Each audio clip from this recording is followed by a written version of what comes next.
আসসালামু আলাইকুম ওয়াৰাহমাতুল্লাহি ওয়াবাৰাকাতুহু। আপোনালোকৰ ওপৰত আল্লাহৰ ৰহমত, বৰকত আৰু শান্তি বৰ্ষিত হওক। আউযু বিল্লাহি মিনাশ শাইতানিৰ ৰাজিম। বিসমিল্লাহিৰ ৰাহমানিৰ ৰাহিম। খেদাখোৱা শয়তানৰ ফুচলনিৰ পৰা আল্লাহ তুমি আমাক ৰক্ষা কৰা। পৰম কৰুণাময় পৰম দয়ালু আল্লাহ তাআলাৰ নামত আৰম্ভ কৰোঁ। আজি সূৰা আজ-জুখৰুফ অৰ্থ সোণৰ অলংকাৰ সূৰাটোৰ ৩৭ আৰু ৩৮ নম্বৰ আয়াত পঢ়ি শুনাব খুজিছোঁ। আশা কৰোঁ আপোনালোকে শুনি অশেষ সোৱাব অৰ্জন কৰিব পাৰিব। সেই শয়তানবিলাকে মানুহবিলাকক সৎ পথলৈ অহাত বাধা দিয়ে আৰু মানুহবিলাকে আপোন মনে ভাবি থাকে যে সিহঁত সঠিক পথতে আছে। অৱশেষত যেতিয়া সি আহি মোৰ ওচৰ পাবই, সি তাৰ লগৰ শয়তানক ক'ব,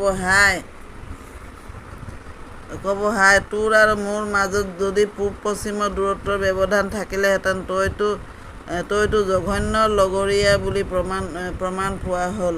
সমাপ্ত।